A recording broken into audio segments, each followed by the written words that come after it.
Two men start at the same point. The first is talented. Everyone around him knows it. He has the ability, the intelligence, the natural instinct for the thing. People have been telling him since he was young that he is something special. The second man has none of that. Average ability. No early praise. No particular gift that sets him apart. 10 years later, the second man has built something real. The first man is still waiting to feel ready. This is not a rare story. It is the most common story in the history of human ambition. And the Stoics understood exactly why it happens. Talent, the Stoics observed, creates a particular kind of trap. It gives a man the sense that he has credit to spend. That his ability is a reserve he can draw from when the time is right. That the gap between his potential and his output is temporary, a matter of timing rather than choice. But potential that is never converted is not potential. It is just a story a man tells himself about who he could have been. Marcus Aurelius wrote, "Confine yourself to the present. Not to the version of yourself that is coming.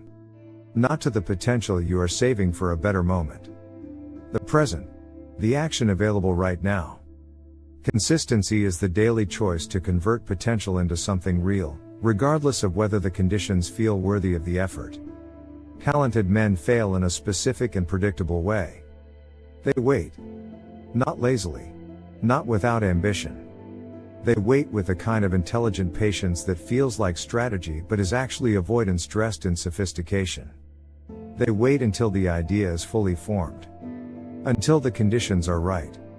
Until they have enough time to do it properly. Until they feel the level of inspiration that matches the size of what they believe they are capable of. And while they wait, the less talented man is already on his 100th attempt. His first 50 were bad. His next 30 were mediocre. But somewhere in that accumulation of imperfect, unglamorous, unremarkable effort, something shifted. The skill built itself through repetition in a way it never could through planning. The clarity arrived through action in a way it never could through contemplation. The confidence emerged through output in a way it never could through potential. Talent without consistency is an engine with no fuel. It has the capacity to move. It simply never does. The Stoics were not interested in capacity. They were interested in output. In the daily, honest, unspectacular conversion of intention into action. And they understood something that talented men spend their whole lives resisting. Quality is not the prerequisite for starting. It is the result of having started, repeatedly, long before you were ready. Most men think of consistency as discipline. As forcing yourself to do something you do not want to do through sheer willpower. The Stoics saw it differently. They saw consistency not as force but as identity. A man who is consistent is not a man who overcomes resistance every day. He is a man who has decided, at a level deeper than daily motivation, who he is and what he does. The resistance does not disappear. But it stops being the deciding factor. Epictetus said, "First say to yourself what you would be.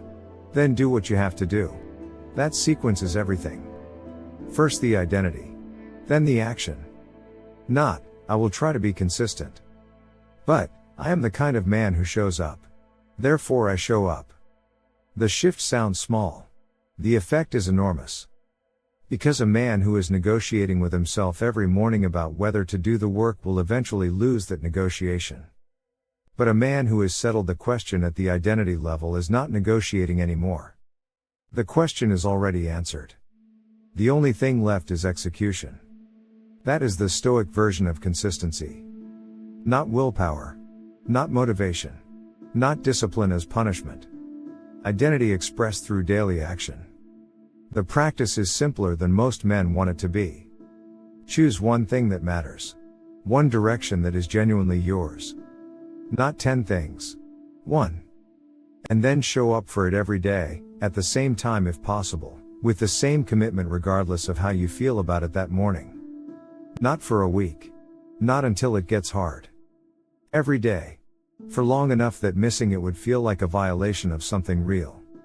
The Stoics called this ascesis, deliberate practice. Not practice toward perfection. Practice as a way of being.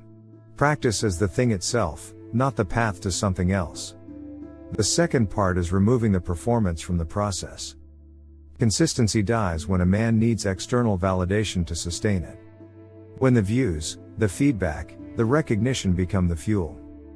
Because external validation is unreliable. It arrives unevenly, unpredictably, often not at all.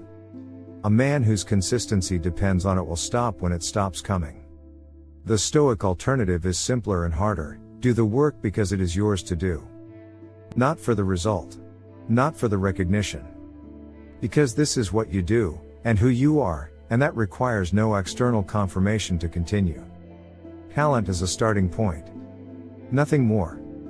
The man who understands this, who stops treating his potential as a reserve to be preserved and starts treating it as a resource to be spent daily, that man becomes something that talent alone never produces.